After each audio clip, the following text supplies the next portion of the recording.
Olá pessoal, antes da gente seguir na primeira construção do nosso fluxo end-to-end, eu não quero deixar de explicar sobre esses componentes principais de um agente de IA dentro do end-to-end, né? E ele acaba usando 4 componentes essenciais. Esse ponto é interessante para você entender como que é feito, né, esse agente, como ele é formado, e ele está elencado a 4 componentes que te ajuda aí você entender melhor também a questão da construção do end-to-end, o seu fluxo, né, o seu agente de IA. Então esses componentes trabalham juntos, né, para que seu agente não seja apenas um chatbot comum, né, como antigamente o pessoal fazia, mas sim um sistema capaz de pensar, lembrar, decidir e agir de forma autônoma. Então, quando você elenca esses 4 componentes dentro do seu fluxo, ele não fica somente um chatbot, mas ele é capaz de pensar, lembrar, decidir e agir de forma autônoma, né?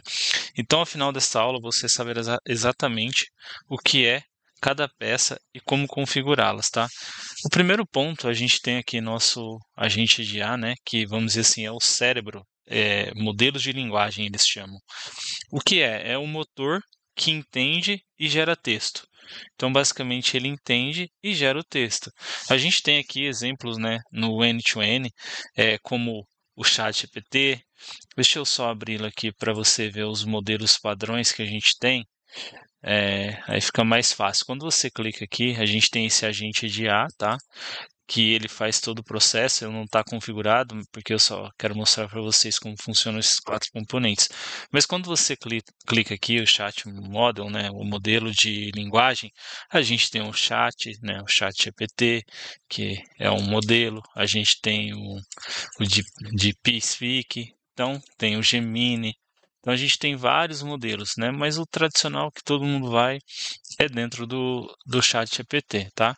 Então, aqui a gente tem o nosso modelo, né? O nosso motor que entende e gera textos, tá? Então, por que usar? Porque ele fornece compreensão de linguagem natural e ele gera as respostas coerentes, tá? Então, uma dica prática, você pode escolher qualquer modelo que atende aí o seu caso de uso. Mas um bom ponto de partida que a gente utiliza muito e eu gosto de utilizá-lo também, que é o OpenAI, né, que é o ChatGPT, pela sua versatilidade e também pelo fato da sua documentação, que acaba sendo mais fácil de você entender. Então, pelo fato da versatilidade e a documentação, que é muito fácil de compreensão.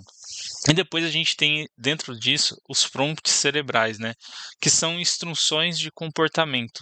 Então, o que ele faz? Ele dá as instruções de comportamento, que são os comandos que definem o papel, né? O tom e formato de saída do agente. Então, o que eles são? Comandos que definem papel, tom e formato de saída do agente. E como que funciona? Isso que é o ponto, né, de atenção nossa aqui.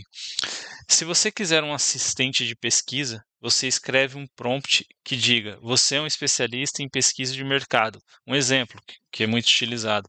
Se você for um redator aí, um copyright, né, você vai definir assim: você deve produzir textos claros, persuasivos no estilo X, um exemplo, tá? Aí ele vai realizar o que você diz para ele realizar, né? Você está gerando um prompt, um comando. E por que eles ajudam, né? Porque eles orientam o modelo sobre o que e como responder, né? Alinhando as expectativas do usuário com o comportamento do agente. Então, o prompt ele orienta o modelo sobre o que e como responder, alinhando aí as expectativas do usuário com o comportamento aí do seu agente de IA, beleza? E o terceiro ponto para a gente se atentar aqui é a memória, tá? Então deixa eu só abrir aqui que eu escolhi um, tá? Deixa eu apagá-lo também. Mas aqui dentro da memória a gente tem um Mongo, a gente tem um PosterGrid, a gente tem o Redis, mas a galera utiliza, eu utilizo praticamente muito o PosterGrid e o Redis, tá? E para você entender essa questão aqui da memória, que é o histórico de conversas, o que significa? Guardar o contexto e informações dos usuários para sessões futuras, tá? No end-to-end a gente tem essas opções, né, de armazenar apenas a sessão ativa. E para isso a gente tem aí o Mongo, PosterGrid, para manter esses dados entre sessões. E como você deve usá-los, tá? Você configura, né? Configuraremos, eu também vou fazer isso aí na construção dos fluxos. A memória simples, que é suficiente para o seu primeiro agente. Então você não precisa pagar nada de princípio. Você seleciona aqui, ele já traz para você. Óbvio, a gente vai fazer as configurações nas construções dos fluxos, tá? Então você faz uma configuração de memória simples que é aí suficiente para o seu primeiro agente. E qual é o benefício de utilizar isso? Que ele permite você personalizar interações, né? Na última vez você pediu tal coisa, na última vez você pediu isso.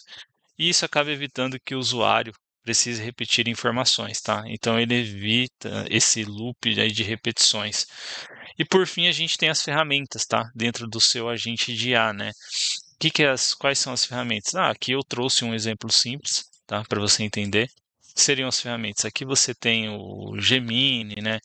Que, que é uma ferramenta, o Gmail, tá? Que são várias outras ferramentas que você pode utilizar. Mas eu trouxe aqui o Gmail para ficar fácil para vocês, que são ações práticas, né? E o que são? São os plugins que dão a gente acesso aos apps e serviços externos. Então, por exemplo, você vai fazer uma automação de enviar e-mail. Então aí você acaba utilizando o Gmail, tá? Então você utiliza o Gmail para essas questões que dão acesso a esses agentes, né? De serviços externos, perfeito? Então ele ajuda você aí a ler, enviar e gerenciar e-mails, tá? Esse app, no caso, o Gmail. Então, a gente utilizando esses três componentes aqui, os quatro componentes, né, que tem os prompts ele está incutido, ou seja, eles estão nos bastidores aí, você que gera o comando, mas especificamente esses componentes, os prompts, o modelo de agente, né, que a gente está utilizando aqui o ChatGPT, o OpenChat, né?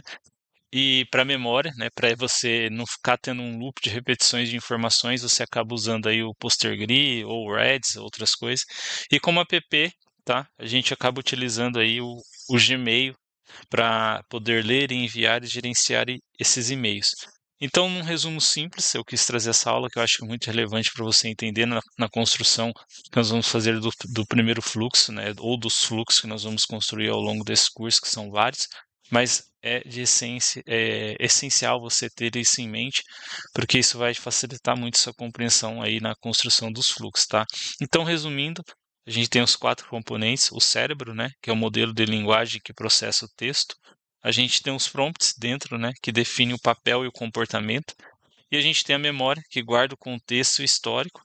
E a gente tem as ferramentas que executam ações externas. Então, com esses elementos, você transformará aí um agente de IA, não somente, né, você transformará um agente de IA completo, não um chatbot aí básico, mas um chat de IA completo, pronto para enfrentar aí as tarefas reais do dia a dia e fazendo as suas automações, tá? Muito obrigado, te espero na próxima aula, onde a gente vai estar construindo aí o nosso primeiro fluxo. Até lá!